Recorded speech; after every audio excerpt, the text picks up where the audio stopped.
Fuck you been? You're bleeding from your mouth. What happened this morning? You came in here all discombobulated? No. Somebody pulled your hair outside on the side, and you came in here bleeding. What happened? I know. I must have fucking been flossing too hard. So you floss in the morning too? I try to. I'm not good at it. I mean, I'm looking at you and I'm seeing. I thought, was that red peppers in his fucking teeth? No. Did he blow a red guy? What happened to my brother? I'm gonna have to check when I get home and see if I have to go to the dentist. But did you cut it? I must have. I went in the back and it was bleeding a little bit. But I'm fine. You're as tough as fucking nails. I bleed all the time. Who gives a fuck? Pus, bleed, teeth fall out. Who gives a fuck? What's happening, beautiful people? The church of what's happening now. We're here.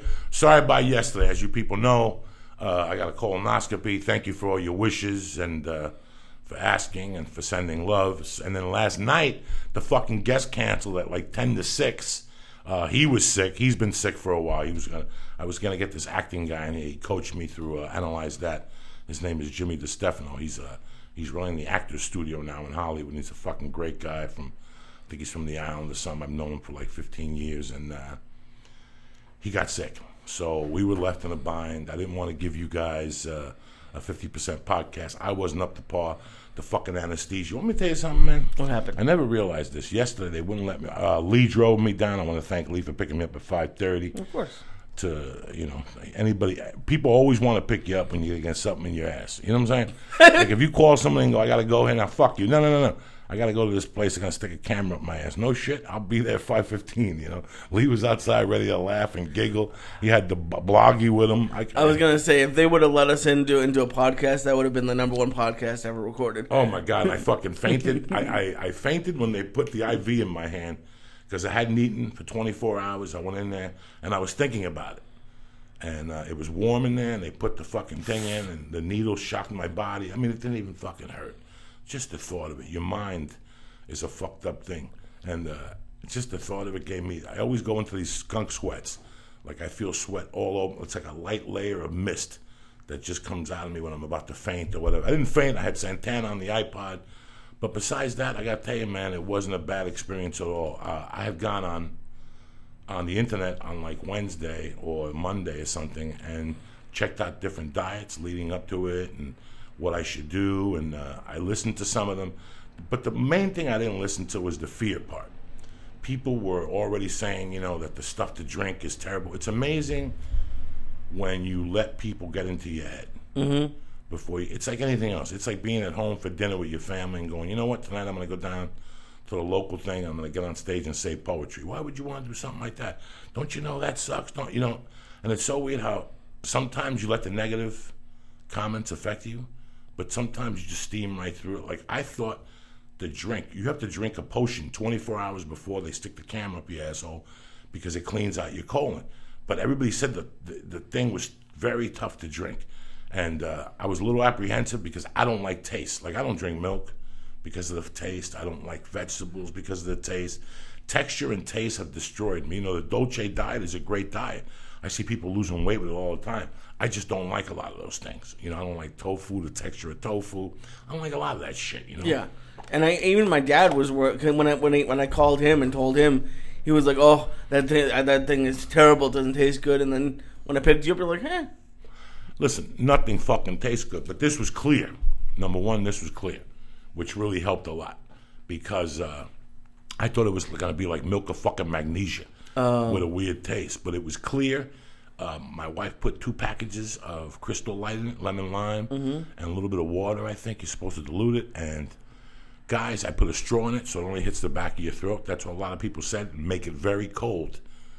And I put the straw back in. I just started chugging it. And every chug, I did it every glass in 3 chugs. And it's crazy because the first time I thought my asshole was just going to blow up and there's going to be blood on the walls and intestines and shit. It didn't happen for about an hour. And then it was like a slow... Every 20 minutes I'd have to shit, but I had to be careful because I couldn't make a laugh or couldn't make everything. It was right there. It was coming right out. It was the whole time. But I got to tell you, I'm happy I did it. I'm happy I did it because it does save lives. And a lot of people reached out and said that, they had a relative who it saved their life. So thank you very much. Last night a lot of people were mad. You said that somebody said to you that you shouldn't treat our fans like that. First of all, if somebody listens to this show and thinks they're a fan of the show, don't listen to the show no more, man. Do me a favor. I don't want no fans. We're a network, and we understand each other. Last night, Lee and I went to meet with somebody at like 6:30, and the guy wouldn't shut the fuck up. So by the time we realized it was 8 o'clock, it was too late to tweet. But when I got home, I tweeted. I'm sorry if you people made plans around it, but sometimes, the guests, I want to give you guys the best possible podcast I can. So I'm sorry, and we're going to start the week off on the right motherfucking foot, Lee. I got up at 2 in the morning by mistake. I went to pee. I stayed in bed like 30 minutes, and I couldn't do it no more. I got up, made a little coffee. I even hit the pipe this morning. At 3 in the morning outside on my balcony, I was coughing and shit. I'm like, what do the fucking neighbors think? That you're living like a doctor. I'm living like a fucking doctor. What happened with you yesterday at the movie theater? You went to see James Brown? Yeah, which was really freaking amazing. When did the movie come out? Friday? I think so. And the theater was empty. It was a 1 o'clock showing, but it's a 1 o'clock. It was I one of the first times I had heard about him, but I know you liked him. I know you showed Rogan that one video that one time on his podcast. But I knew his music, but I didn't really know that much about him, so it was really good. And Chadwick Boseman did a great job, that guy. But it's there's something like, do you have anything about you that you? I hate to use this. I don't like to use this word, but I hate about yourself. Always. It's just everything. Yeah, and I've always been. I don't know if it's because I was chubby or what. I think it's just my personality. I don't like confrontation, and I'm not good at standing up for myself. Bullied overused now. I had bullies, but it wasn't. I think I had a happy childhood, but I don't like when people take advantage or people say something, and I'm always the one in my head. I'm thinking of 8,000 things later that day to say, but I never say it in the moment. So this one guy sat down and was just an asshole making noise with the popcorn. I wish I had said something. But what really got to me was, and I hate that it stinks that it got to me, but there's a few people on Twitter who, and I see you mess with them, and that's what I would love to do. It's the people who say stuff, I think it's just to piss you off, but like, just said some evil stuff, like when I was just mad that they were sitting, so I tweeted about it because I don't know, I'm an idiot, but they're like, get off your fat ass. I'm like, what would you say that to someone in public? Like, it just, that's not part of me at all, and I wanted to say something, but then I didn't want to get into a war with them. This morning, when I came in here, you said to me, as a joke, we were giggling, you said we should get the earphones with the mouthpiece on it. Yeah. And I replied, we're going to be two fat fucks with looking like two fat astronauts, yeah. Yeah, two fat fucking astronauts, you know? Did I mean that with malice? No. Did I hurt your feelings when I said that? No.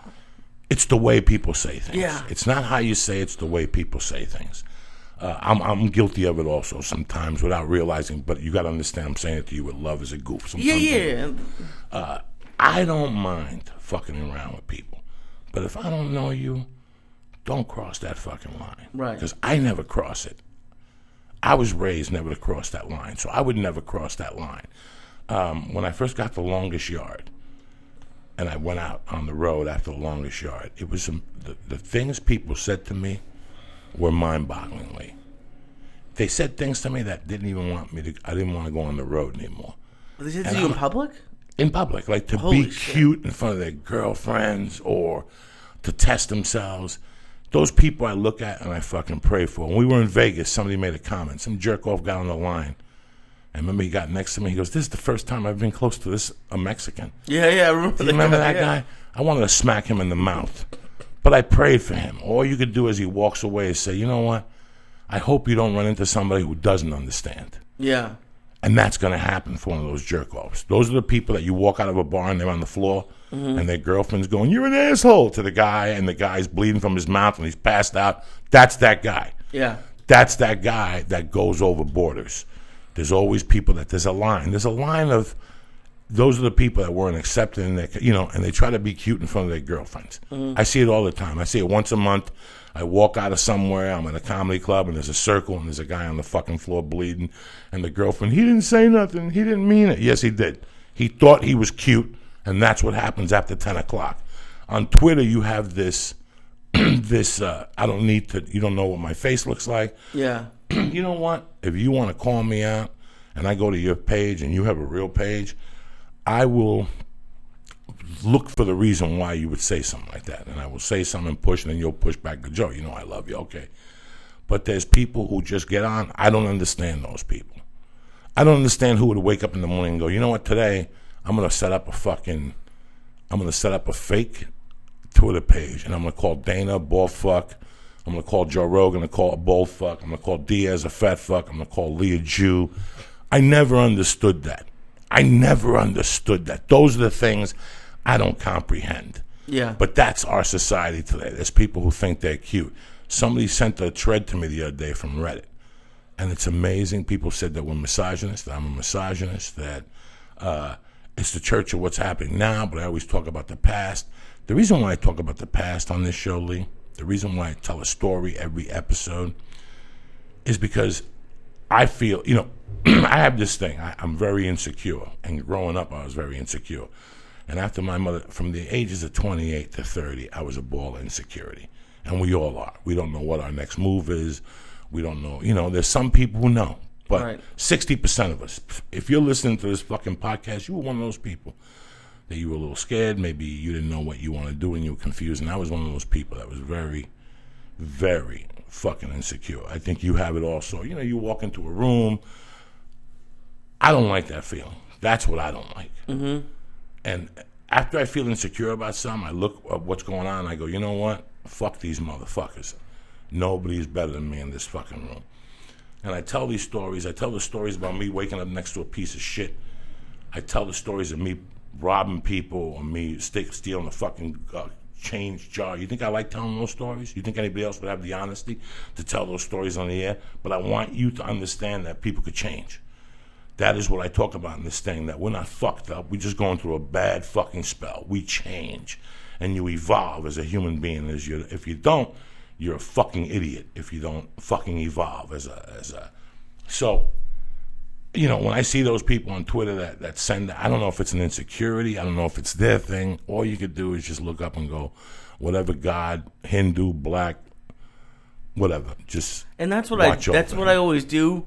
I know everyone else says take the high road, but just like, and not even them personally, but like, okay, I was at the gym, and I was at the bench taking stuff out of my bag in front of a locker, and this guy just swooped in and kind of took the locker from me.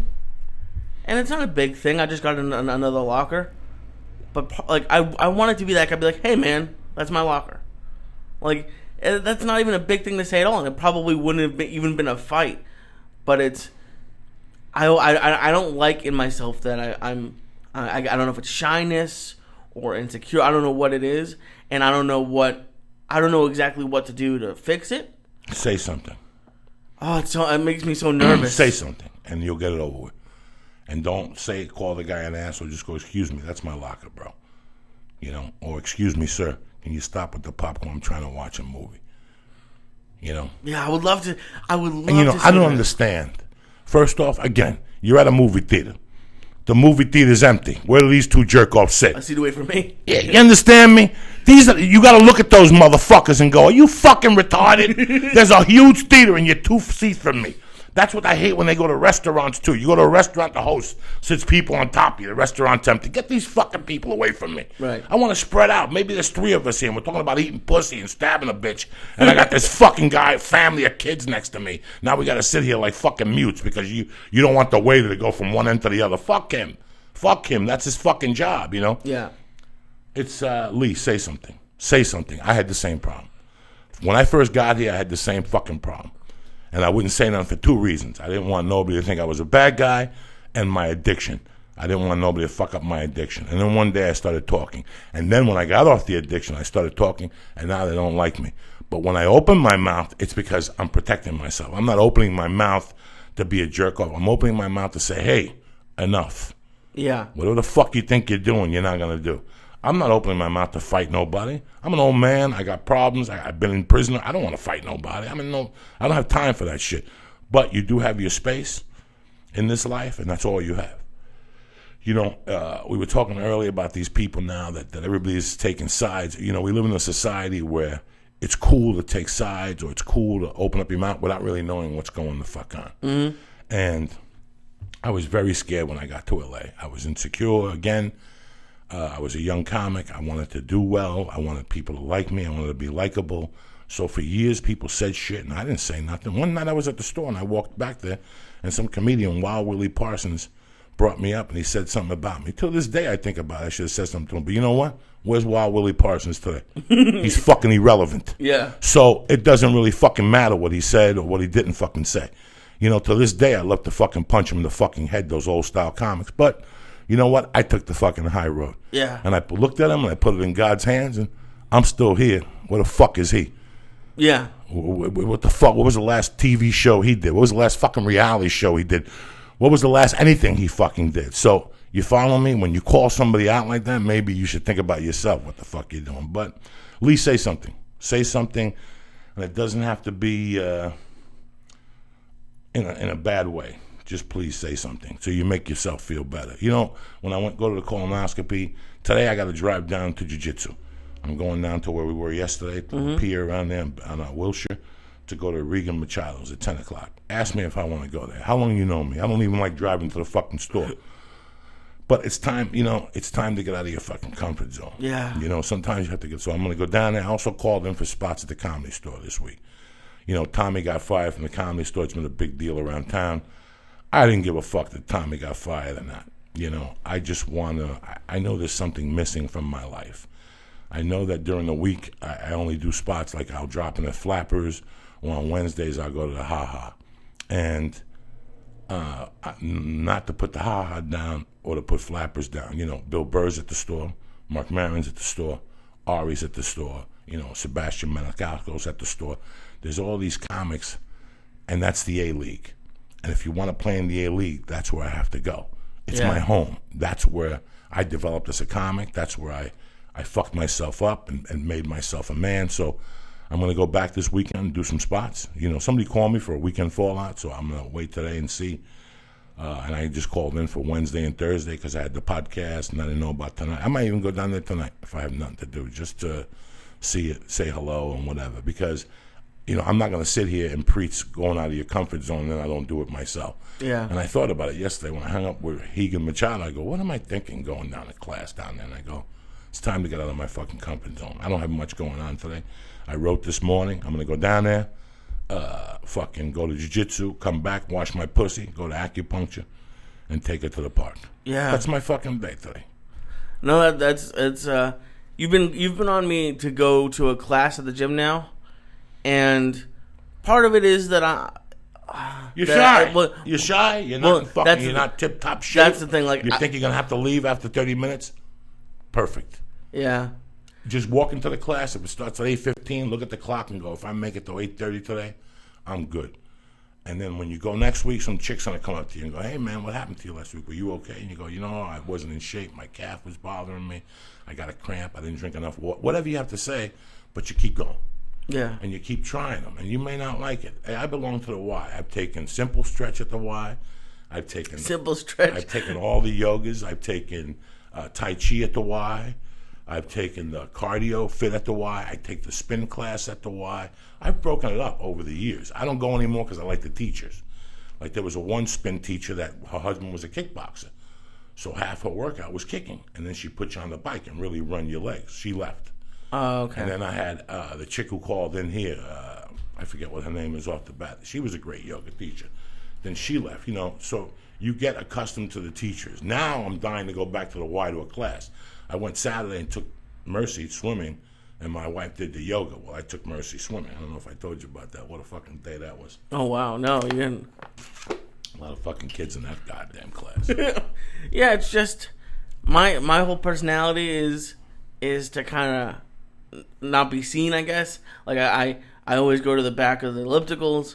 I'm not the big out there kind of guy. So to go into the class, I wouldn't even know where to stand. It just you go in the back of the fucking class. It's stupid things to think about. And you watch. But it's what I do. And as you get better, you move up because then people are coming after you and they're gonna go to the back of the class. And then you move up and now they start watching you. It's a fucking evolution, Lee. Yeah. Don't ever be embarrassed about taking care of yourself. Don't ever be embarrassed. You're going to be surprised how many people are going to be very supportive. Oh, everyone's been great at the gym. Everybody. Listen, when you're talking about health now and what people going through, everybody wants you to succeed when you go to the gym. It's the weirdest fucking thing.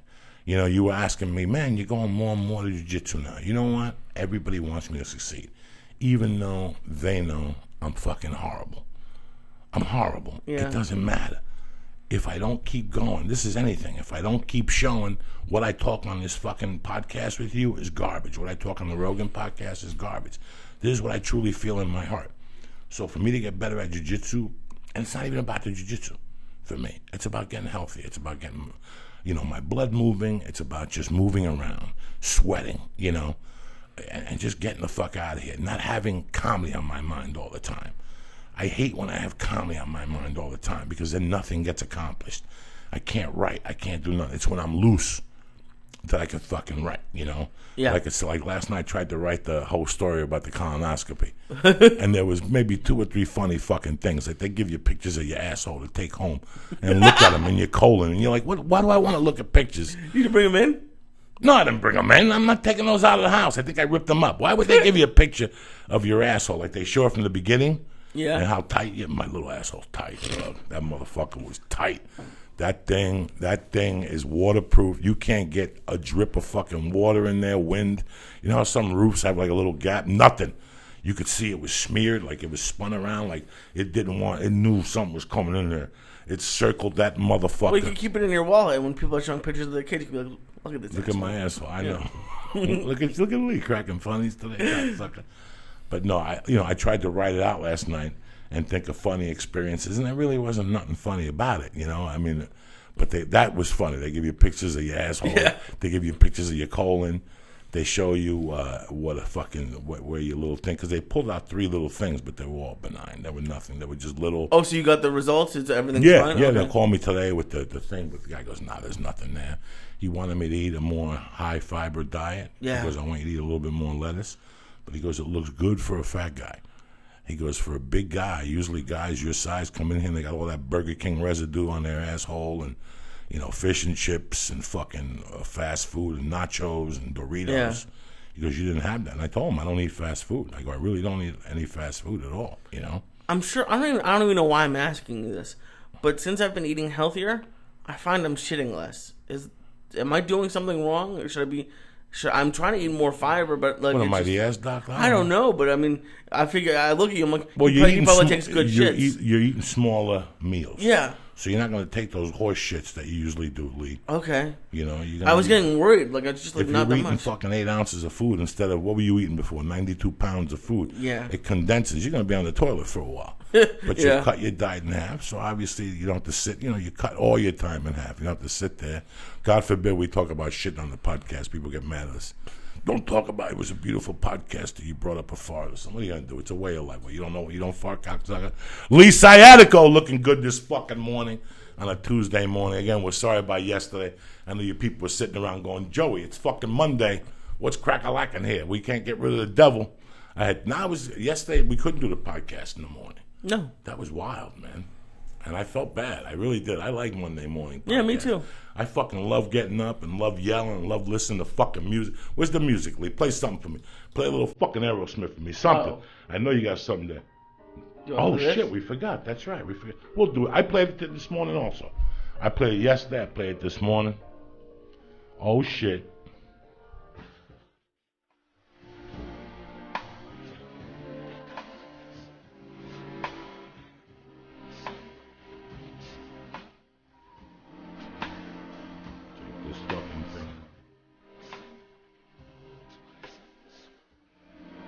As I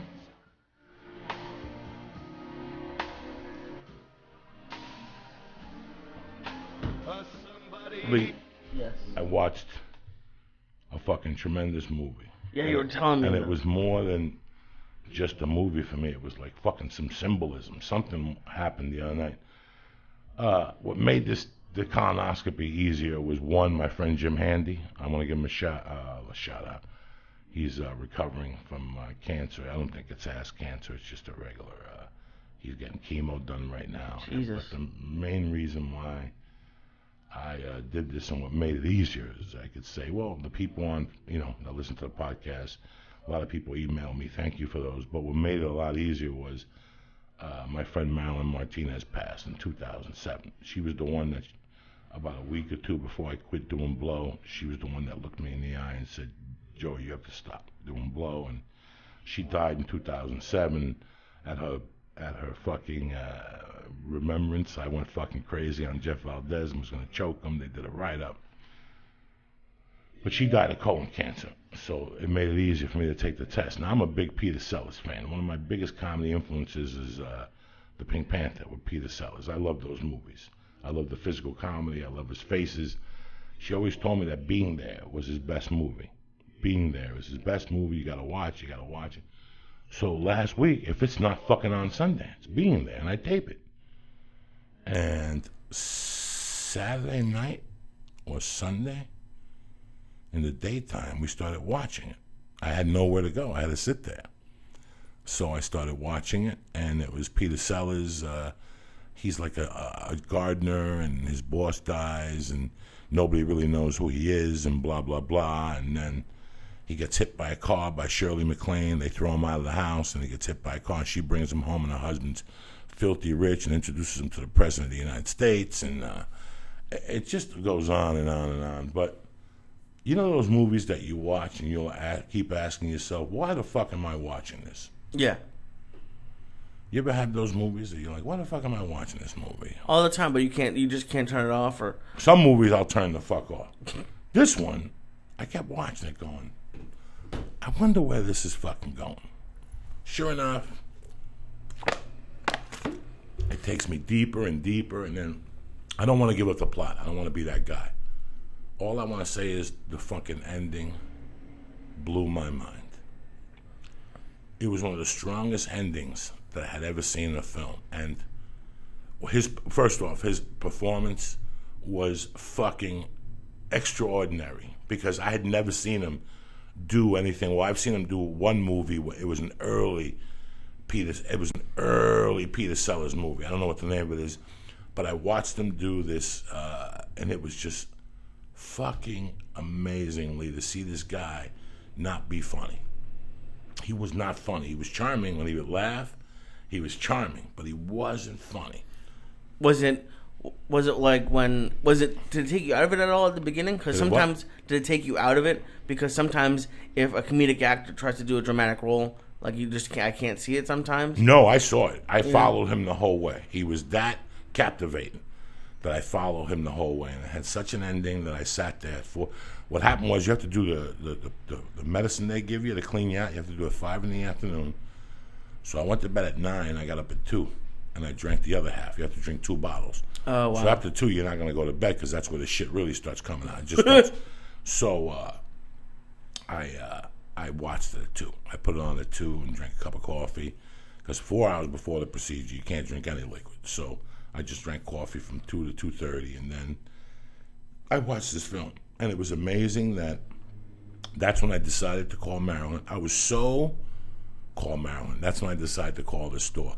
I've always said that for you to grow as a writer, as whatever, that you have to be entertained. Mm-hmm. Sometimes when I'm stuck writing comedy, or I'm stuck in my personal life, or something's bothering me, I try to get entertained. Mm-hmm. Sometimes it works, whether it's music, whether it's self-music I put on or something. This was something that hit me out of completely left field. So it entertained me so much that it let me know what I wanted to do. Whatever confusion I had Sunday night, I don't know why. I don't even know if I should tell people this, that you're going to think I'm fucking crazy. I'm not crazy. Whatever hang-ups I had at that minute before is the phone ring? No, not yet. I got my man Billy Corben calling today. We're going to talk about the KKK cops in Miami and other things. I have an idea for Billy fucking Corben a day in Miami. But it's amazing that everything came into perspective at 4:30 in the morning. I don't know if this ever happened to anybody. You're walking around, you have different doubts, maybe a job, maybe a relationship, maybe a decision you have to make, and you're having a hard time making it, and then doing something stupid or seeing something, just looking outside yourself for 5 minutes makes you make that decision. Watching that. Now we got a call. All right. I'm sorry. What's happening, beautiful? Good morning. Good morning to you, my little fucking ball of knowledge. What's happening? I got a little bit of a cold. I don't think it's Ebola, though, but if my eyes start bleeding during the show, I might have to call an ambulance. Okay, you do what you need to do. Can you fucking believe they're bringing those Ebola people back here? Is that fucking crazy, or is it me?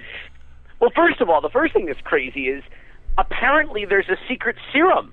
There's like a cure that, like, they've let 800-plus people die in Africa since February, but all of a sudden, two white dudes, two missionaries in Liberia get it, and there's a cure. All of a sudden, they send like this secret serum down there. Like I'm not one of these conspiracy guys, nor am I the type of guy that sees like racism everywhere. You know, like, oh, that's racism. But what else could explain it? It's like it's the cure that when white people get it, they've been holding out. Like I don't understand.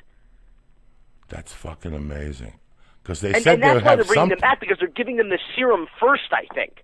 So they're like flushing them out, you know, before they even ship them back here. But I thought the whole point of like, you know, of separating people, you know, with a disease and without, you know, the whole concept of that was like, if you have a country that doesn't have the disease, why would you voluntarily introduce it into the country?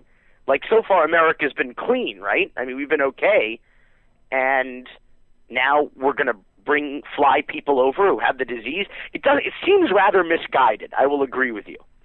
No, it's fucking crazy. What's been going on in your world? Last week you called me. You were guest hosting a radio show. You're always doing something, Billy. Yeah, you know, it's funny. I don't know if you remember this dude, Rick Sanchez. He was like a broadcast legend in Miami.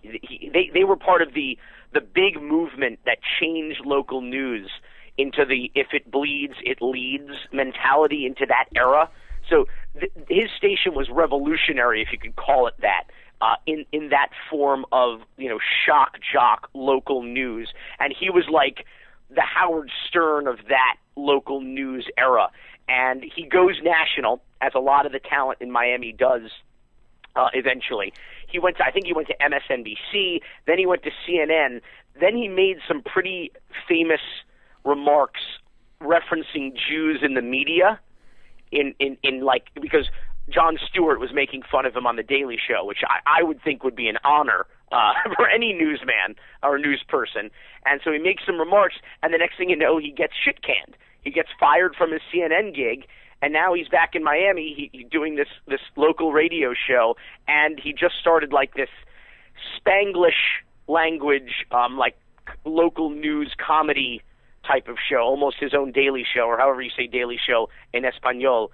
And so he has this show, and it's slightly, I'm going to say like right-leaning. It's a little bit conservative because he's on the same network or radio station in Miami that like excuse me, Sean Hannity and Rush Limbaugh are on. And so I kind of was asked to guest host it, and I wanted to bring it back a little bit more to the center, you know, to kind of have a little bit more of drop some knowledge and talk to some people who have different views than you would typically hear in the 2 hours before they have Rush Limbaugh on. So we talked about same-sex marriage. We talked about when you were on you know, a medical marijuana, maybe some things that they don't necessarily hear about on that show.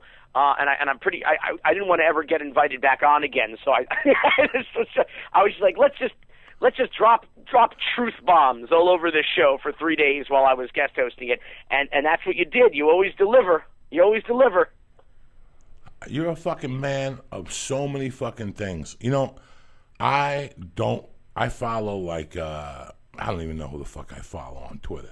Does anybody ring my bell? Not really. One person does, and that's you. Because every fucking day you post shit about Miami that you have to sit there and go, what the fuck? Whether it's an alligator, you know, it's always something. 20 pounds of blow found in the senator's house. The chick is dead on top of it. This shit only happens in South Florida. And for people who don't know about South Florida, it's fucking crazy. You know, like right now we're living in a society of if you shoot a BB gun at a school, it makes Yahoo right away. Yeah. Like anything to do with, they've gotten over Miami. Like the only person that keeps Miami on the map, that tells us what's really going on in Miami, is you.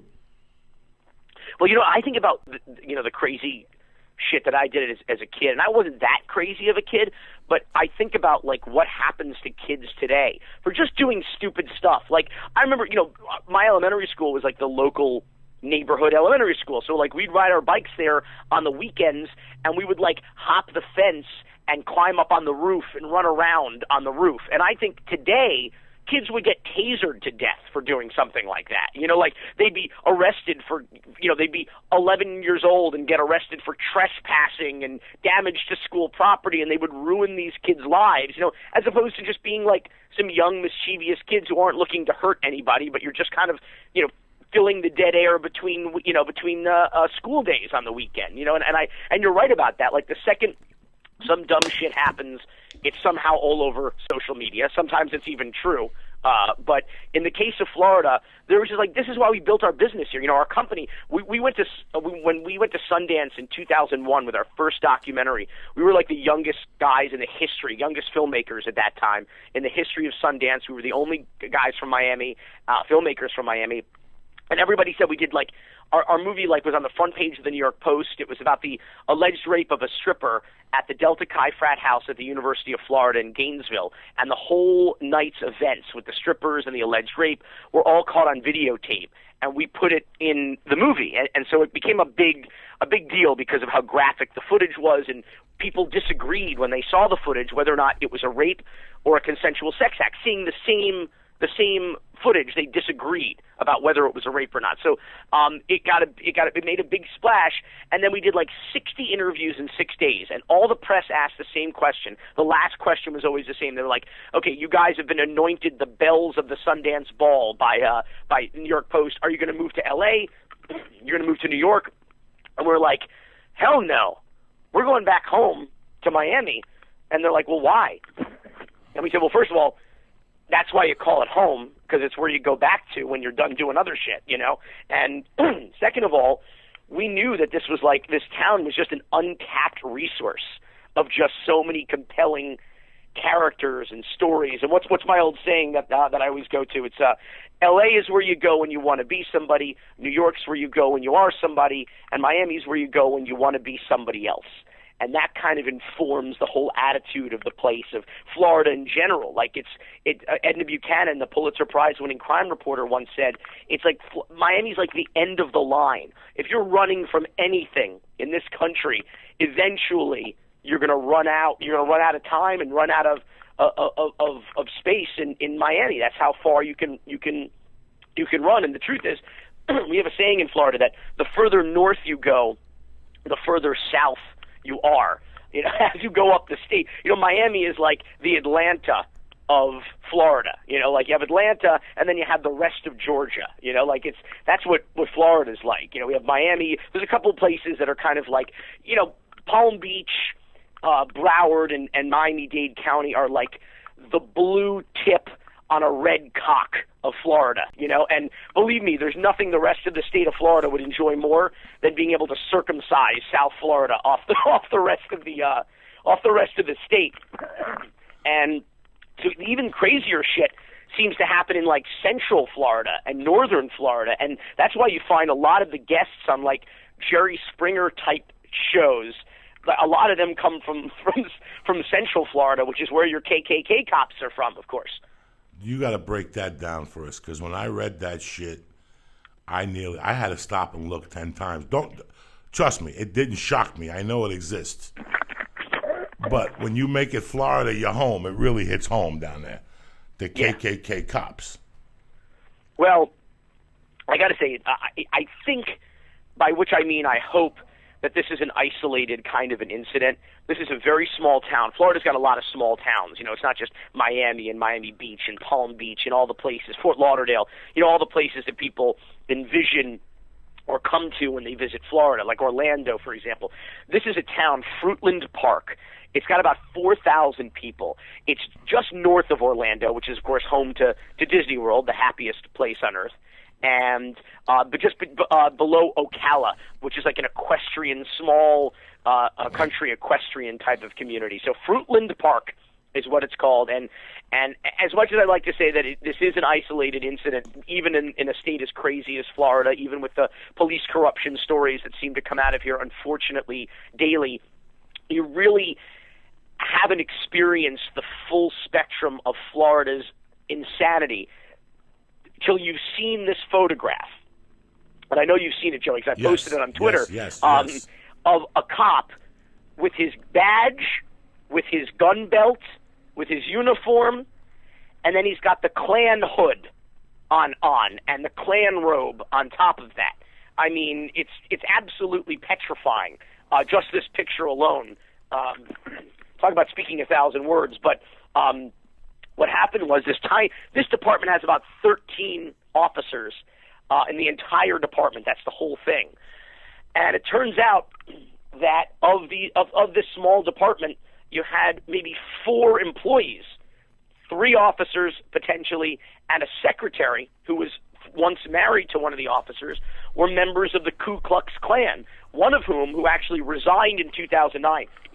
I believe the difference between a police officer resigning and being fired is that I think they might even get to collect a pension if they're owed anything. They get to collect, vacation days, and because they weren't fired, they sometimes have an opportunity. They retain their law enforcement credentials. They can go and work in another department, which is of course a frightening fact. But I think this guy's name is. I think the Google search would probably kill him. You'd think on future job opportunities. But this cop who resigned in 2009, he was actually a recruiter for his local Klan. They call them Kliegels with a K is what they call these recruiters. And he wound up recruiting another officer in Fruitland Park, and that guy's wife, who, as I said, was a secretary who also worked at the Fruitland Park Police Department. And this guy winds up, the first guy who resigned, rats out this other guy to the FBI and rats out another deputy chief who's with the department, I have to tell you something kind of funny. Maybe they'll listen to this show and change it, but they like I said, it's a small department, and they had not updated their website. The deputy chief who resigned, his picture is still up on the website as an officer in the department, which is kind of funny. They're not big on the social media or updating the websites. But you also might have a situation, by the way, where this guy, this kind of scorned former employee, might have ratted out one of these guys just to get back at him. But the other guy, definitely, there's pictures of him at a Klan initiation ceremonies. And, of course, because it's Florida, they had some crazy defense. And the guy said, no, I was working undercover with my wife. The chief told us to work undercover and infiltrate this local, Klan group so that we could out the other cop that had already left the force in 2009 because of these allegations. And then they asked the chief, who retired, did you assign these guys to this random undercover work? And he says, hell no. He says, we don't, the undercover work we don't really do at our level when you have a department this small. Their entire town is 3 miles long. He's like, we would never do any undercover work like this. There's no paperwork that exists to buttress this claim of undercover work. And it just turns out that these guys voluntarily, or perhaps as a result of peer pressure, this police officer and his wife joined this other police officer in the Ku Klux Klan. And the real tragedy of this, to tell you the truth, because I don't know that there's been any documented incidents of racism or anything on their part, but you have cases that these cops were involved in that they have to dismiss. So there might very well be criminals beyond the Klan, beyond these cops, criminals that go free because you can't rely on testimony from these police officers because they're members of the Ku Klux Klan. I mean, if you had a defense attorney, you'd pulled up this picture of the cop in his uniform and his badge and his gun belt wearing a fucking hood and with eye holes cut out of it, with bed sheets on his head, and you'd say, case dismissed, Your Honor, and the judge would say, you're out of here. So they have to drop any criminal cases that these cops were involved in investigating because there's no faith or credibility in their testimony. So this is kind of the cascading effect that happens when you have, unfortunately, a situation where either good cops go bad, or what I think is happening more often, bad people are becoming cops. You know, you have a certain segment. I don't know what the percentage is. I hope it's small, but a percentage of people who are, you know, either maladjusted or power hungry, who aren't like, you know, good people who become police officers to do the right thing, but they're bad people who become police officers so that they can do bad things and continue to get away with it, because usually there's no accountability. In this case, the pictures, the photographic evidence is pretty damning, and they're going down. Hey Billy, this is Lee. I produce the show. Just a weird question. They let the KKK. Dude, I'm from Florida. There are no weird questions. They let the KKK protest now, and it's not like a terrorist group anymore. It's more, from what I've heard, it's more. I don't know exactly what they do. But let's say this cop was up front when he first started and said, "Listen, I'm part of the KKK." If they didn't hire him, could he like legally sue them and be like it's discrimination? Is that even possible? Could he have admitted to it and then been hired? I think that's a very funny question. And by the way, we have so many lawyers in the state of Florida. I'm relatively certain he could find one that would take on that lawsuit, because that would be a federal lawsuit. Interesting to think, or the claim might be that they're discriminating against him for his involvement in this social club or this political organization. I think because of the we'll say the well-known tradition of the Klan and its positions, that I think that would be sufficient grounds for not hiring someone, or in this case, firing someone, because I mean you kind of have to not have those types of biases that the Klan is very well known for. So while I wouldn't put it past lawyers in Florida, because there are so many and they're desperate for work, to bring a case like that, especially with what we've seen. I mean, we have a police officer in Miami Beach. Get this. This just happened last week. A police officer in Miami Beach, actually last year, he failed a drug test, a random drug test. He tested positive for cocaine. So they fire the guy, right? I mean, that's pretty simple. It's step one, you take a random drug test. Step two, you test positive for cocaine. Step three, you're fired. It's over. Last week, after extensive arbitration, he got his job back, including back pay of about $74,000 while he had been fired. So he's getting paid back pay for time he didn't work. He's essentially been on vacation and fighting to get his job back. Here was his defense, this only in Miami moment. His defense was, an old Cuban friend of mine gave me a penis cream because I was having some sexual dysfunction issues in like a purple jar that, I don't know, he bought at some fucking Botanica along with a goat and some Chango Santeria candles. He gives him this penis cream that the man applied to his penis, and it turns out it was laced with cocaine. It was some homemade concoction or formula. The man put just a strange unlabeled jar. He put this cream on his penis, and it seeped in, the cocaine-laced cream seeped into his system, unbeknownst to him, through his penis, and as a result, he accidentally, inadvertently had cocaine in his system at the time he took the test. Guess what? They accepted that defense, they reinstated him, and he's getting back pay. Jesus. So I wouldn't put it past anyone in the state of Florida to get their job back by saying, come on, I was just a member of the Klan. You can't discriminate against me for that. You know, it's, I don't know if I'm Cuban. And as a child, nobody's perfect, Joe. Right. As a child, I got to go to Miami, and being from New York City, it was a different world. The lizards, the swamp. My family owned property in the Falls. They had the construction company that built the Falls. Pretty much, they would go specifically 130th Street and 100th Avenue. Oh, wow. I remember that in the mid 60s, early 70s, 68, 69. I would go down there. My godfather would go down there with a bulldozer and knock down all that fucking swamp and And then they'd build one house, which he would move into, and then they'd build 4 more, and it was a whole block. And after he sold the 4 houses, he'd sell his, and he'd leave and go build something else. And while I would go down, I went down there from the ages of 4 to about 12. He had 6 different properties, So I got I went to Red Berry's baseball camp. I went to all the beaches. I'd go down there and get tutored. So if I was doing bad at math, my mother would send money down, and I'd go down there. I mean, I was part of a family. They were my cousins. And it was really weird. I never ended up in Florida, being as crazy as I am. But I've been to Florida from Jacksonville all the way down to Miami. And I got to tell you, in all my travels, it is one of the most fucking weirdest places. And I'm not putting it down.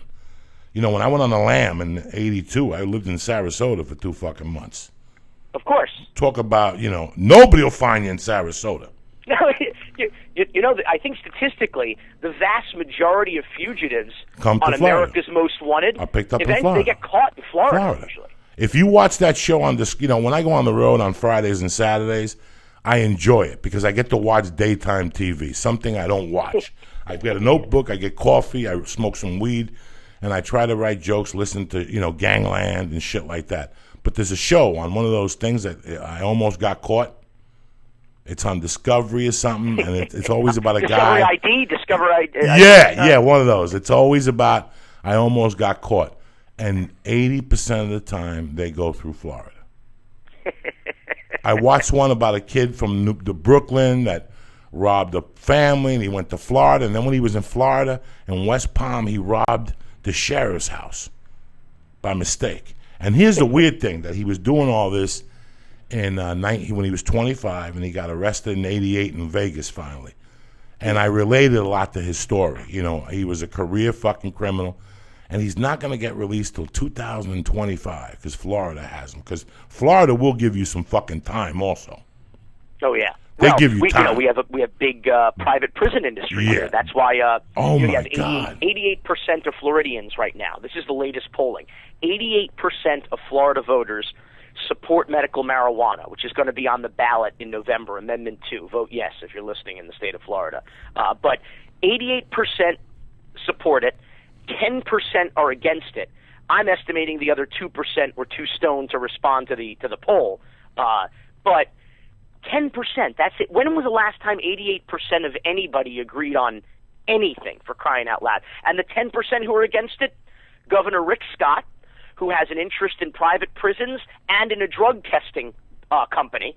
Okay, then you have the Attorney General, who's a Republican, who's against it. Then you have the Florida Sheriff's Association, who, of course, they're against it. They want to preserve asset forfeiture, which is a huge money generator for them, which is, of course, legalized theft, because the police can seize your assets in the event that you are suspected, not convicted, and not proven beyond a reasonable doubt, but suspected of a crime. They can take your property, they can take your cash, they can take your car, they can take your home, and they can sell it for their own, to profit their own organization, their own police department, before you are ever convicted. The charges might be dropped, you could get out, and the police department could have sold your house, your car, seized your money, etc. So, there's no pure motives for any of the people who are against the legalization of medical marijuana, but that's the state of Florida. That's just us here. I mean, there are no pure motives of our. We have a governor right now who was the CEO in charge of the hospital company, one of the largest hospital companies in America, who was responsible for the largest Medicare fraud, multi-billion-dollar Medicare fraud in the history of America. He pled the fifth on a videotape deposition 75 times.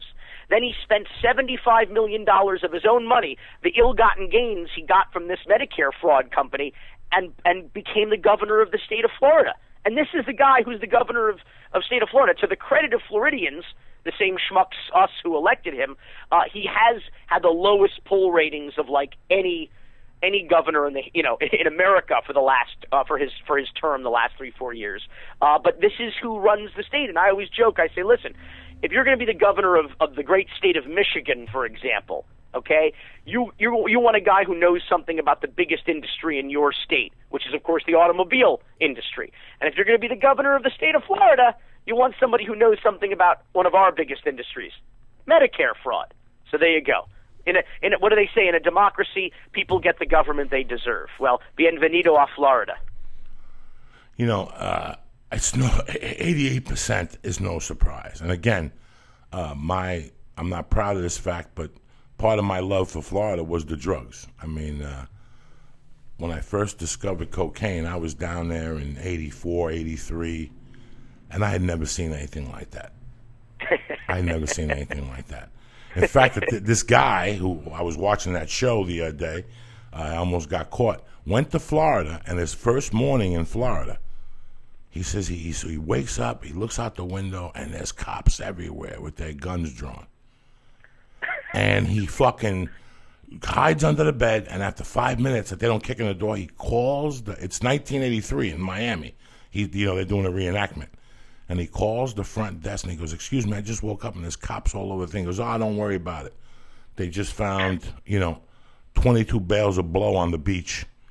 It happens all the time. Just stay in your room for a couple of minutes." And, when I went to Miami in 83, and these kids that were my age, maybe a little, I was 21, and there's these young kids telling me about where they live is the inlet, like the end of the ocean, and they would go down there before school. That was what they did before school, to see if anything floated up. They would tell me stories about when they pull out bales of weed. That's how I got the paraquat at that time. Bales of weed was stuck underwater. It was salty. Whenever I smoked the weed, it was very salty. And I guess they sprayed that with paraquat, and that's when I got my lung infection from Florida fucking weed. But it's amazing how it's all. Look at isn't the pill business the biggest it is in Florida, correct? It was the pill mills. There were more pill mills in Broward County, which is just north of Miami-Dade. There was more pill mills for a while than McDonald's. Now, what's a pill mill?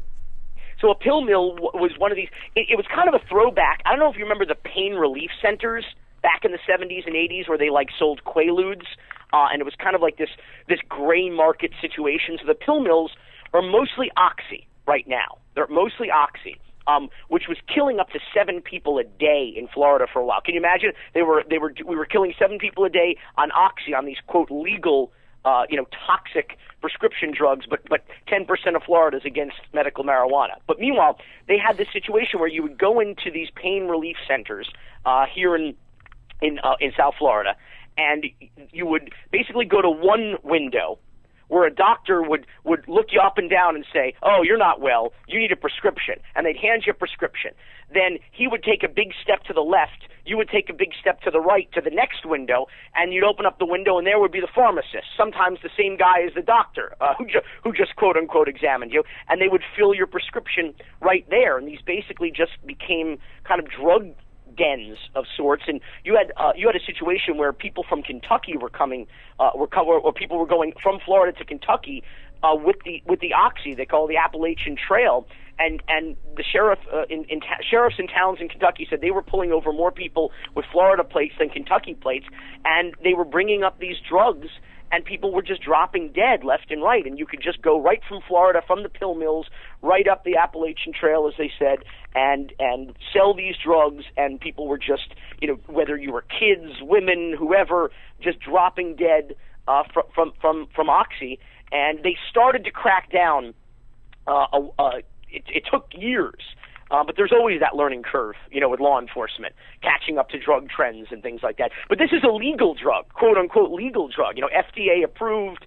Your doctor can prescribe it to you, but they were just basically, making, you're talking about making hundreds of thousands of dollars in cash a week from selling these pills to drug addicts and children. And that was a huge business. In Florida for a while. They have since cracked down on it, and fortunately, it's a lot better. I can say than it was before. How did they justify it before they cracked down? Because I heard didn't they not keep track of it, so you could go to a pill mill down the road and get the same bottle twice in the same day. So how did they justify that it was legal before they started cracking down?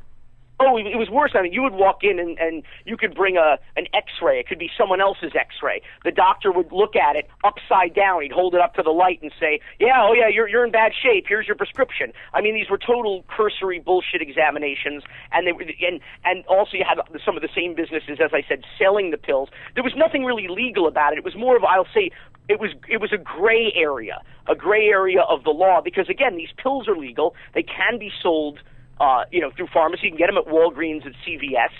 In fact, I think Walgreens had a major, actually was sued by the federal government and settled for a lot of money with the DEA because of what they were doing in Florida, which is, as you put it, they weren't really tracking who was buying what. And they were accepting prescriptions from suspicious doctors who clearly just had pads of oxy prescriptions all ready to go, and you had people lining up out the door to get them, and then going to different Walgreens locations and getting them. So the DEA actually had to crack down on Walgreens, America's worst pharmacy. I hope they're not a sponsor, but and that's just one of the many reasons why they're America's worst pharmacy.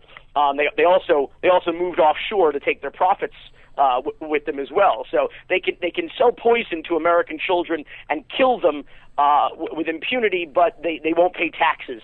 Or a higher tax rate in America because they've moved their headquarters offshore to boot. But this was like a gray area of the law that these guys existed in.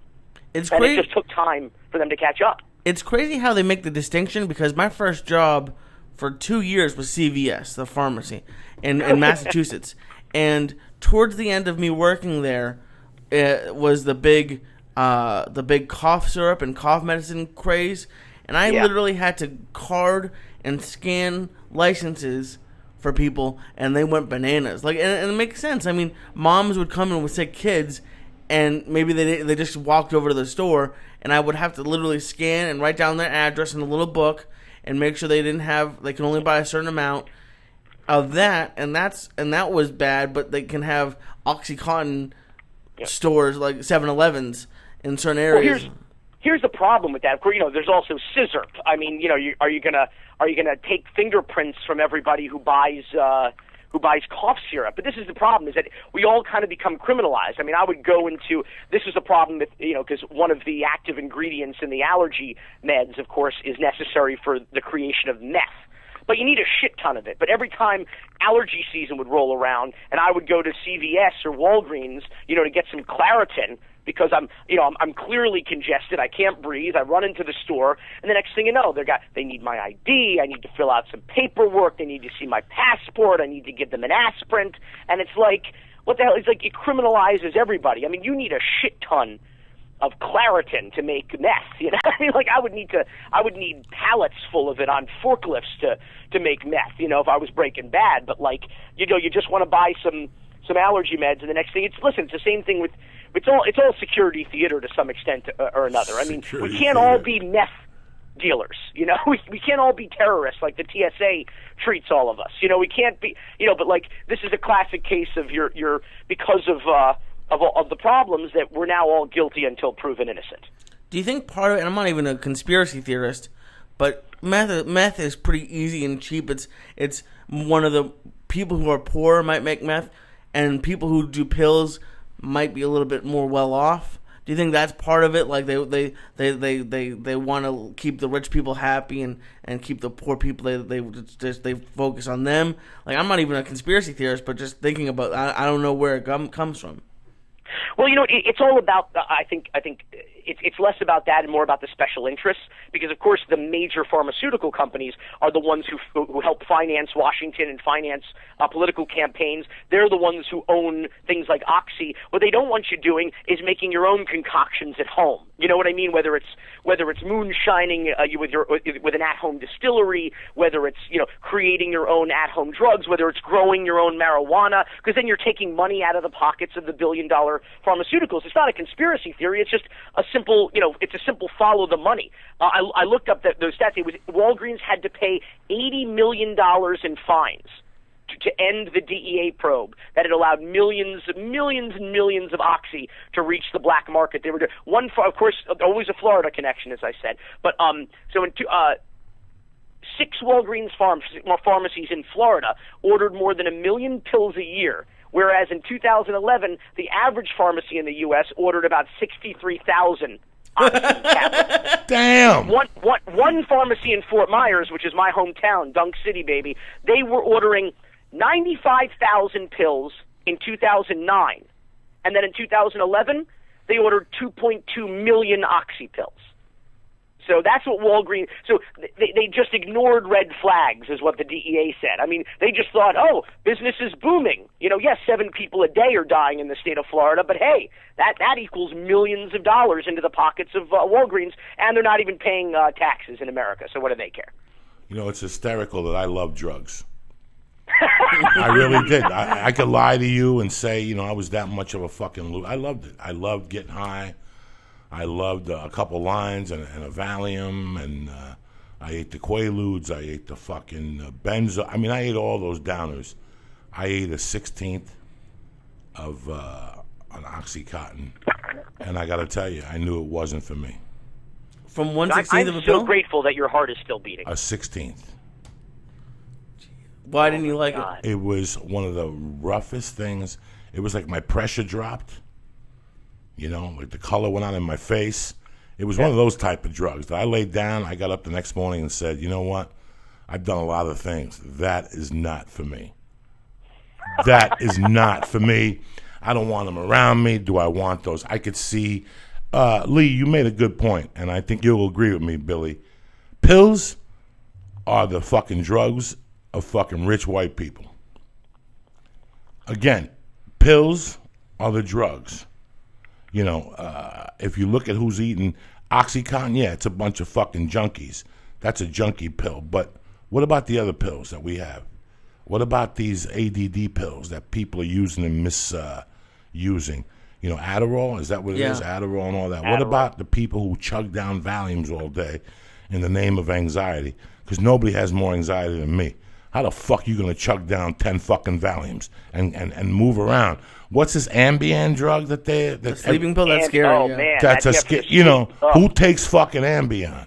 Not fucking Yams, not black people in fucking Liberty City, And that's the other side of it. You're absolutely right, Billy. No, we just had this judge, Judge Lynn Rosenthal. She's a Florida state judge in Broward County. She was caught on video. She was DUI. She was driving in the morning from her home to work, okay? But by work, I mean to the courthouse. And she hits a fence trying to go into the judge's parking lot. And the police all of a sudden descend on her because there's a bunch of cops around the courthouse. And it turns out she was driving on Ambien. She was sleep driving to work, this judge. And she gets arrested.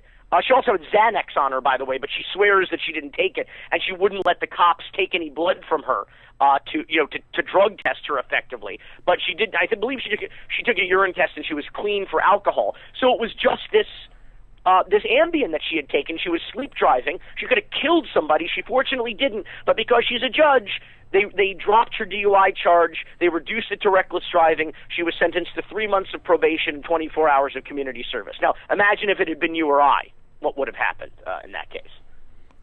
Well, but this was a judge. But always remember, the prescription is what makes the difference. She had a prescription. Billy. You're right. By the way, you're absolutely right. And to her credit, she says that the doctor prescribed her pills and the quantity or whatever the dosage was of the pills were way too much for her, and she blamed the doctor for prescribing the overly powerful dosage in one pill of Ambien. Maybe she'll take a half pill. But she didn't complain when he prescribed it. She only complained when she got Well, she didn't really fucking know. Listen, Ambien's a tricky thing. I've heard just amazing stories, but so is Adderall. So all these pills that people are taking. Adderall, they sell them on the streets in L.A. I have a friend that says he buys them 40 lot or something like that. I don't know what he spends or whatever. So, I will tell you that shit works though. I mean, it's a narcotic. It is dangerous. It is powerful, but it works. There was a funny Onion headline years ago that said Adderall receives honorary degree from Harvard Law School. Because if you are up studying or working or on a work bender, that shit does the trick, man. It does the trick, but I know people in college who snort it, so it's not even like they're taking it for like the good. They just take it just to get. Just to get the studying done. But come on, Lee, doesn't that get into their bloodstream quicker? I mean, that's just a responsible drug user right there. Drug user. Puts it right in the fucking schnoz just to get it through. Let me ask you something, Billy. What are you working on? What's your next thing? We're actually in production now. We've done a couple of ESPN 30 for 30 documentaries, the sports documentaries on ESPN. We have two of the top four highest rated, and are going for our third. We're doing a sequel. Actually, this is the first ever ESPN 30 for 30 sequel. It's to our first ESPN doc, The U, which is about the University of Miami football program. Loved it. So we're doing a sequel. So the sequel is where are they today? We did Cocaine Cowboy sequels. What I like to say, we're not one-hit wonders, but we may be one-trick ponies. I'm not sure yet. I would love to see you do a documentary of a day in a life in South Florida with your tweets. I was looking at your tweet. I was looking at your page one day, and I go, this is a fucking movie. A day in a life in South Florida. That's the name of it. From 6 a.m., and you wake up to sirens, and then every hour on the hour, those things that you post. Because you post something interesting as fuck every 3 hours in South Florida, something happens that you go, what is that he just posted? So a documentary of a day in a life in South Florida would be brilliant, just so the rest of this fucking country could see what happens down there, because nobody would believe it. You could take any hour of any day. You could take any neighborhood, to tell you the truth. And whether you're documenting a day in the life of the neighborhood or the history of the neighborhood, like you were talking about the Falls and developing Southwest Miami-Dade over there. And I told you I came from Fort Myers. My grandfather was one of the early developers who was developing a place called Lehigh Acres, which is one of the first planned, developed subdivisions in that part of the swamp. And the first thing they did was they built a grid, which means they've got paved streets for as far as the eye can see. They have a grid so they can start. There's no houses. There's nobody else out there. There's nothing out there. There's just paved, miles and miles and miles of paved roadways, that just grid throughout the swamp. And they would come out in the morning, the construction crews, to go to work, and they'd find a plane abandoned on the straightaway of paved road, because it turned out it was the ideal spot for drug smugglers to land, because you just had miles of just paved roadway. It was just like a runway for them, and they could land, they could unload if they had an emergency or whatever. They could even abandon the plane, because the cargo was worth a lot more than the plane ever could. They'll sell the cargo and they'll buy a new plane. But that's true. Any hour or any block or any neighborhood of Florida or South Florida, it's instant documentary, which is why we kept our business here. Instant. And I remember when I used to go to the Coconut Grove Improv when it was there, and I went there. R.I.P. Rest in peace, Miami Improv. Yeah. I went there from 98, maybe 99 to 2004, before they said this kid can't come down here no more. He's going to die in one of those hotel rooms. He's going to die. They knew what I was doing. I would go down there for 2 weeks, and I would just push my heart to the extent of it, And I'm not a good-looking guy. I don't have a Corvette or nothing. But I would walk into that news cafe in Coconut Grove, yeah, and I'd always leave there with a crazy woman. I don't have that magnetism. Where did you stay at the Mayfair? Where did they put you guys up? Listen, I used to stay at the Mayfair. Then I used to stay at the one by the road, by the Pollo Tropical, US 1 or something. They used to put us by the right Newport. Yeah. On your way out of where the it road, turns into a bad neighborhood. After 3, they sell crack there and shit. Right across the street. The Grove is like that. The Grove is kind of like New Orleans. You've got Bourbon Street in the French Quarter, it's and then you've crazy. got the 9th Ward right next door. Yeah, it's not. It's hard to believe. If you walk a little far south in Coconut Grove, you're gonna get a problem. You're gonna have a problem. I had a problem one night. 3 black guys. So that intersection of Grand Avenue and Douglas Road, that's like the back lot for the first 48, right there. That intersection. I'm not kidding you. It wasn't good. So they knew that every time I went to Miami, it was 2 weeks of did Joey wake up this morning? Between the Wet Willies and the dealers and the people putting packages in you. But the stories I tell, the craziest stories, are from Florida. There used to be a bartender at the Improv that had a girlfriend that was studying to be a doctor. And she would come in, ask me for a bump, blow me, and just sit at the bar. Ask me to blow me. Guys, again, I'm no fucking Julius Caesar. I don't have the biggest dick in the world. One night I brought a girl home to do blow, and this girl said to me, blank out. She goes, I never met you before. If you do a headstand, I will fuck you. Just a headstand. Could you do it? No, she left. Dude, these are the standards of women in I South was Florida. too coked up to do a headstand. Do a headstand. And she would help me with the thing. I just wouldn't do it. She goes, I got to go. And she left. Now, Joey, let me ask you this, because I have some recovering addicts in my family. I'm not a drug user. I'm not a smoker. I've never taken a hit off a joint so much as that. Not that that's a bad thing. I'm a major supporter I'm very of proud of you. medical marijuana. I just that was just a choice I made early in life, and I would sit around with friends in high school, and they'd be passing a joint, and eventually they learned to just pass it over me. They wouldn't even offer it to me anymore. And that's just, I grew up and I'm like, why am I going to start? Now, God forbid I should get sick. And my doctor prescribed it. I'd absolutely take it. It's certainly safer than the vast majority of the alternatives or the medical, options with this toxic shit that we ingest. But, and that our drug dealers in white lab coats peddle and push to us. But my question is, I always hear this from people that I know in the recovery community and people in my family. They say no matter where you go, you get off a plane, you walk into a restaurant, you're walking down the street, other addicts and dealers can spot an addict. Like, people will just come up to you and start offering you shit, on the street. That there's like a radar, like a gaydar of addicts or something that they can. Does that ever happen to you? Like, you would just, and people would just offer you shit because they knew you were, you were looking or hoping that you were looking. When I was getting high, or the last 7 years, do people approach me? Which one? Well, when you were getting high.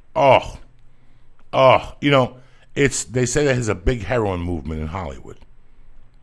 I never did heroin in Hollywood. They say there's a big speed movement in Hollywood and pills. I never seen none of that. My thing was cocaine.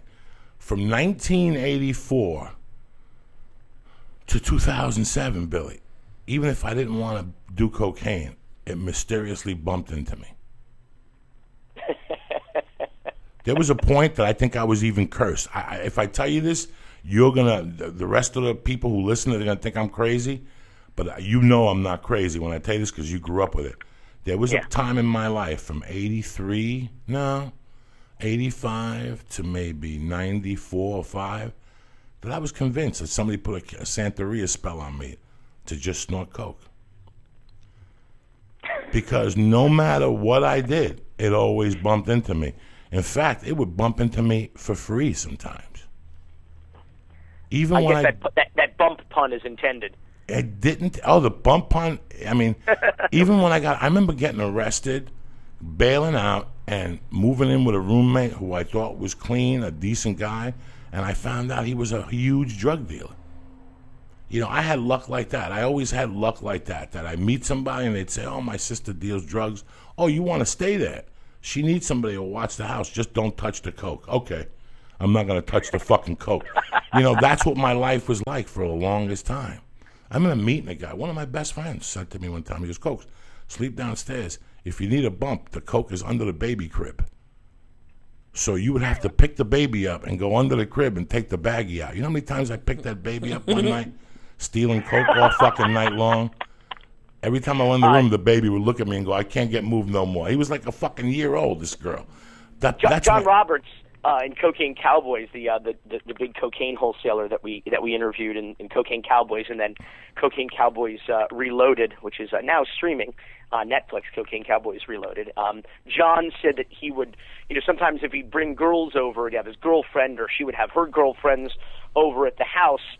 He kept moving the shit around the house because he didn't want her to find it, because invariably when he would come home, when the girls were home alone, he would find where little holes in the bag where they would just poke a straw into a kilo. They would just poke a straw in, and they would just snort right out of the kilo, right out of the piece, and there'd just be little holes where the straws had been inserted. it really is amazing the shit that I did for 30 years, the addiction part of my life, that I'm definitely writing a book about. I'm definitely, because there's hours and hours of things that I can't believe happened. And they were put right on my table. I never really, all I had to do was basically go to a town, get on stage, and do 2 cocaine jokes. Right. That's it. By the time I get off the stage, I go to the bathroom, and 2 seconds I'm in the bathroom. Somebody runs in and asks me if I want a bump and where I could get some. And that happened to me in every state I did comedy from fucking New York to West Virginia, where I got taken back to a trailer. The guy thought I was talking because I kept saying, "What do you got?" And he goes, "I got some shit that'll kill you, but you got to follow me 45 minutes out to this trailer." I followed him out to the trailer, and when I got there at 4 in the morning, it was meth. I bumped into drugs every city I went to. Am I proud of that statement? No. But that just goes to show you that, yes, other addicts do recognize addicts. I could tell a chick that's doing coke that likes to suck dick that's a freak. I'll go up to them and go, "Let me ask you something. If I give you a bump, can I eat your monkey?" And they would just look at me and go, "How did you know?" It's amazing. It's fucking amazing. That's why you should write a book, because what happens is it doesn't glorify it so much as addicts will read it, they'll recognize their own behavior and maybe change it. You know, and you could save people's lives by telling your story. Hey, that's the point, my brother. Always a fucking pleasure having you on here. Always. I really wanted to talk to you about this KKK cop. To clarify that, I wanted to give you my pitch on a day in Florida. And that's it. I love you, buddy. I love you with all my heart. Like I said, I follow you, and I read all those tweets because I know that there's something good. You never disappoint me. They don't make me laugh. They just make me go, Jesus fucking Christ. Yeah. When does it end down there? You know what I say? Florida never shocks me, but it always disappoints me. I'll see you in a few months. I love you, Billy. Thanks, Joey. Have a great rest of the summer. What's up, Lee Syatt, cocksucker? No, that was a great call. That was a great call. Billy's very knowledgeable. And yeah, man, when you're an addict, fucking people will hunt you down. Let me give a little something for my sponsors here. We got a new guy. We got a new big guy. They listened to the podcast. They like what they saw. They saw that I was smoking an e-cigarette. They volunteered to send me a package. And like everything else people send me, I try it. I read it. I listen to it. I put the shirt on. Whatever the fuck you send me, I try. I'm never going to waste one of your gifts in vain. And it's called a Hit e-cig. And they sent me a box, and it was pretty cute box, you know, the packaging. But one thing I noticed, that it's the Hit 1200. And it's guaranteed 1,200 hits. You've seen me smoke a blue on here. A blue, they cost $10, and you might get a whole day, maybe a day and a half for $10. I think they're charging 18 for these, 15 for these, whatever the fuck they are. I've had this for 4 weeks. Still tastes good. I got this 8 milligram one, 8 milligrams of nicotine, because they have different sizes. So let's say you want to quit smoking. You get this Hit e-cigs. You go to hitecigs.com if you want to quit smoking, and they start with 24 milligrams of nicotine. They go to 16, they go to 8, then they go to 0. You quit, and you quit for cheap, because their motto is better tasting and it lasts fucking longer. And I kid you not, I've been puffing on this motherfucker for fucking weeks. And to boot, they make a cigar. They make a cigar that's 24 grams of tobacco and 0 grams of tobacco. The cigar, I don't have one on me. I will bring it on Wednesday. I love cigars. It's fucking tremendous. I've smoked the 0 one and the one with nicotine in it, and it is fucking tremendous. The taste. You don't believe me? Have I ever bullshitted you? Have I ever bullshitted you motherfuckers? And they have a bunch of flavors, too. And they got tons of flavors. I forgot the fucking flavors. Green apple, they got blueberry, they got menthol, and they got vintage. And then, because they have an... I'm a vintage type of motherfucker. The 1200 is $20. But if it lasts you a month, how many blues do you go through? I go through 5 blues in a week. Every time I'm with you, you get a... But these... They have a 1200 one, which gives you 1,200 2-second puffs, and then they have an 800 one for $15. You see the smoke I'm blowing out of this? Yeah. This has been a fucking month already. I'm not lying to you. I don't give you enough. If you're thinking about quitting smoking, or you just want a healthy alternative, go to hitecigs.com. See what they got to offer you. If you like it, go to the box, order it now, and put in Joey's Church. What do you get? I have no idea whether they give you 10% off and 20% off. I haven't talked to them in a couple of days. I called them this morning to verify. Give this product a shot if you're thinking of quitting smoking. I do not bullshit you. I do not give you fake fucking products. This is a tremendous thing. You're in your office. You don't need to walk outside with the rest of the stiffs and freeze your ass off. You just take 2 little fucking puffs. And there you are, off and fucking running. Now, let me tell you something. They have vapor pens that are like this. I have them at the house. Vapies, you take them off, you put a button there, you can fucking smoke at your desk, and then follow with a fucking 16 milligram tobacco. Who's better than you? Go to HitE6.com, welcome them. Welcome. At least go to the webpage, take a look at what they got to offer. Think about it. I don't give a fuck. Think about your health. Think about, how annoying you are. You can't go outside if you live in cold weather. We're looking at the cold weather. January's coming. You might want to start a resolution. This is the way to do it. Please go to HitE6.com and take a look at what they got. Put Joey's Church in there if you want to order. I think it's 20%. I'll verify it. I think it's 20%. Go to HitE6.com today. Take a look. Read it, the information. Think about it. I don't give a fuck what you got to do. You'll be there eventually. You don't want to keep buying this. You don't got to plug this in. 1,200 hits fucking guaranteed. Go to HitE6. Yeah, it says on the website that the 1,200 is equivalent to 6 packs of cigarettes. 6 packs of cigarettes.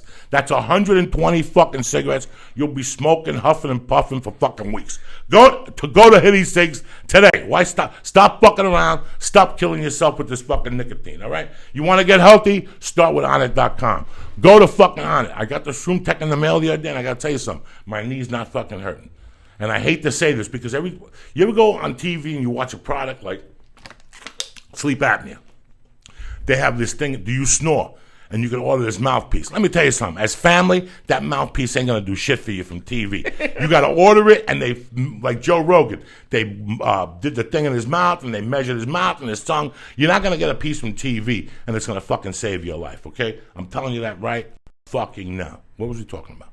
About Onnit. Onnit. All right, sorry about that. I'm a little fucking stoned. I'm a little tired. This is not gonna save your life. So with Strongbone, I'm not gonna tell you if your knee hurts and you need surgery to fucking order it because it's gonna take away the pain. I don't know what it's going to do. I know my swelling went down. I've been on it for fucking 4 days. My swelling went down. I don't have pain when I fucking walked. I bent over this morning to tie my shoelaces. That's when I get that sharp pain.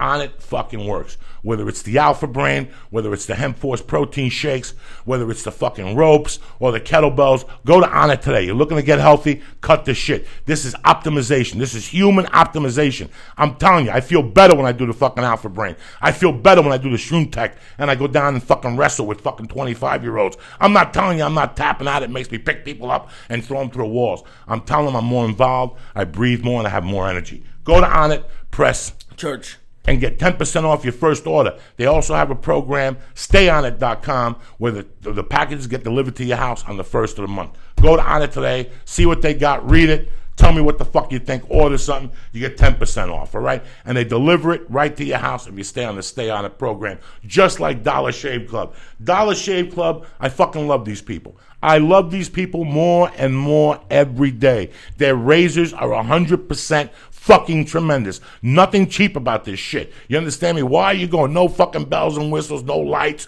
no sprinkler for your asshole, nothing. Just 2 sharp razors that protect your face. They shave you close as can be. And for the price that you choose, you get a little strip on there with aloe or cocoa butter or whatever the fuck they got. What else do they have, Lee? One Wipe Charlie's. When I was shitting that liquid was coming out of my ass, when I went to that doctor yesterday, I was refreshed when they opened up my asshole and put that fucking camera in there. You know why? Because it smelled like peppermint. You know, you ever open up a chick's ass and it's clean, but you can smell a little shit from maybe the day before or something like that? You eat it. No biggie. They didn't have that problem with me. There was no shit residue. There was nothing. Why? Because I was using the peppermint fucking One Wipe Charlie's. Yeah. Whether it's One Wipe Charlie's, whether it's the razors. Choose the razor the package you want. $1, $6, or $9 a month. 2 blades with the aloe strip. You get a bunch of options. Do me a favor. Instead of me fucking it up, go to dollarshaveclub.com. See what they got. If it's not up to fucking par, I'm telling you, $1, $6, or $9 a month, get razors sent to your house. You save fucking time every month. What do they got to do? What's the box? they put in church. Church. CHURCH, you dumb motherfucker. Put it in and get your fucking value today at Dollar Shave Club. $1, $6, and $9. Also, for my favorite fucking people in the world, and I don't like fucking this up because they're always changing. They always send me shit, okay? These is what people I deal with. Hulu Plus, you fucking cocksuckers. Hulu Plus is so much more. They got current season episodes, every fucking episodes. It works on any streaming device. Hulu Plus has niche programming, Criterion Collection, animated, kids, originals, and you can watch Hulu Plus anywhere, anytime, and it's only $7.99 a month. What was that, Lee? $7.99 a month. And that's Joey, I get the same deal from the commercial, yeah? But you're not getting 2 weeks for free. That's why I come in, cocksucker. Go to HuluPlus.com. Watch original programming. The Daily Show. What else they got?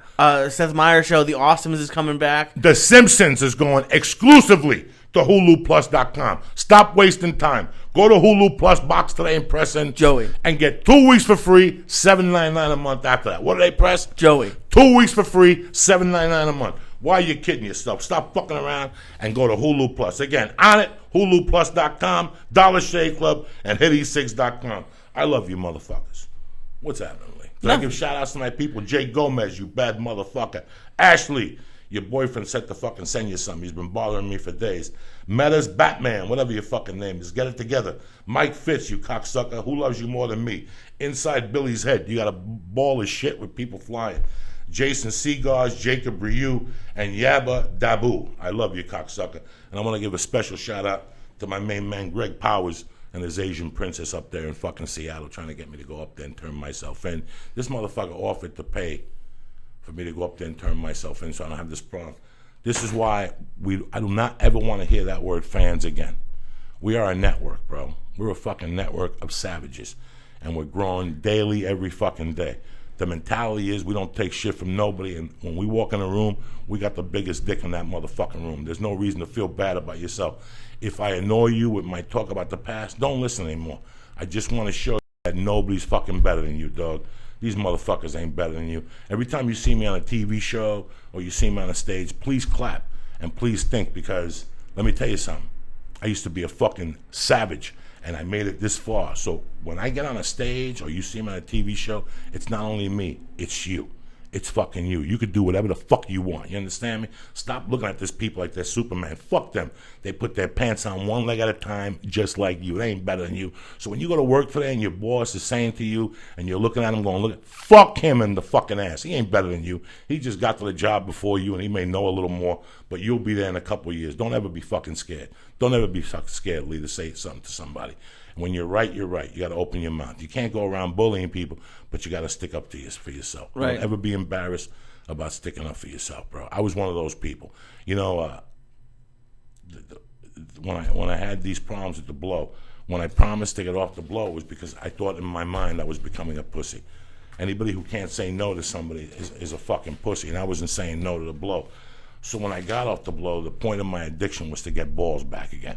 And I remember that I booked the commercial for whatever the fuck that was, and they didn't have brakes. They didn't have emergency brakes in the cars, because when they put lights in the car for a commercial, they fucking mix the wiring up sometimes. So the guy dislocated the emergency brake. I told you the story. So when I got out, I stepped on the brake to get out of the car, and the car kept rolling.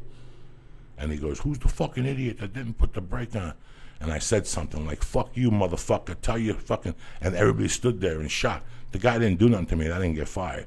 I stuck up for myself. When the guy came up to me later, I go, "You call me a fucking idiot. You treat me like a man, I'll treat you like a man." He put his hand out, and I put my hand out, and we shook it. There was no problem. Right. I saw him a year after that. He was like, "Man, that was a great night in Long Beach." Yes, it was. We giggled about it. People know when they fuck up.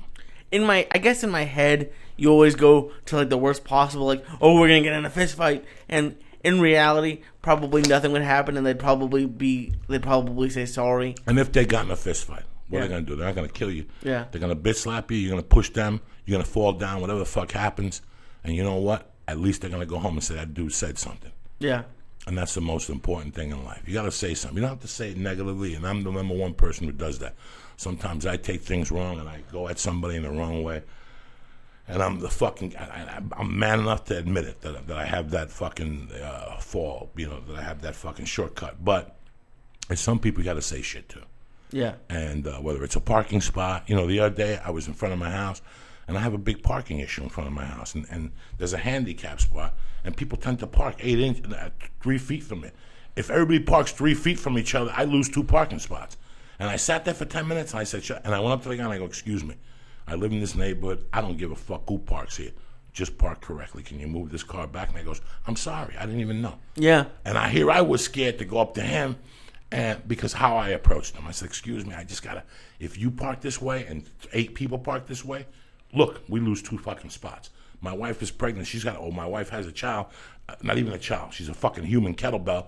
You got to walk in and out of there with this fucking 90-pound child. Please, give me a fucking breather. So it's not what you say.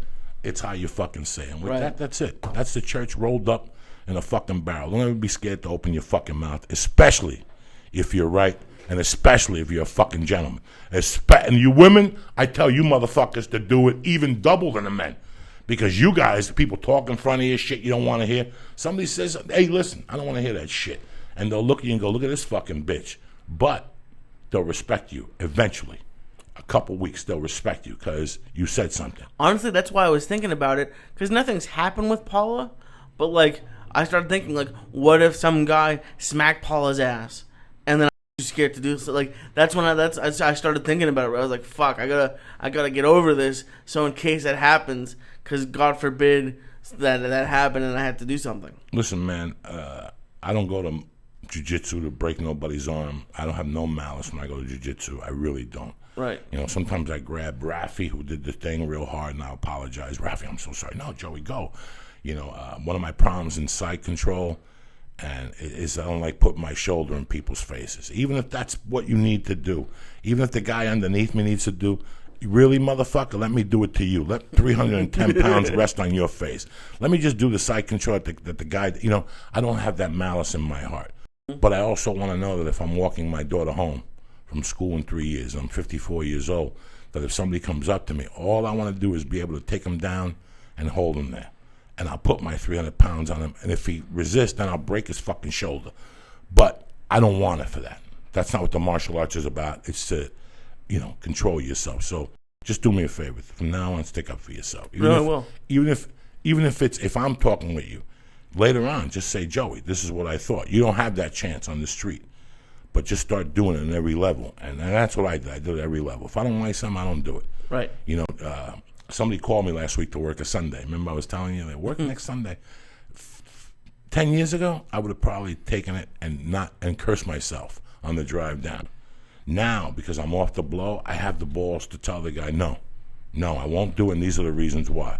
Because if I have a bad Sunday, you're going to use it against me in negotiations. And he laughed. And he said, okay, he's not mad at me. He put 2 other people down. I don't give a fuck. Let them drive down on a Sunday. Yeah. Always got to stick up for yourself, man, all right? I'm definitely going to have to. And I know we did the sponsors, but Token Lair just tweeted at me, and I want to let them know because they're new, that he put in Joey's church on Hit E-Cigs, and they gave him a free $20 pen.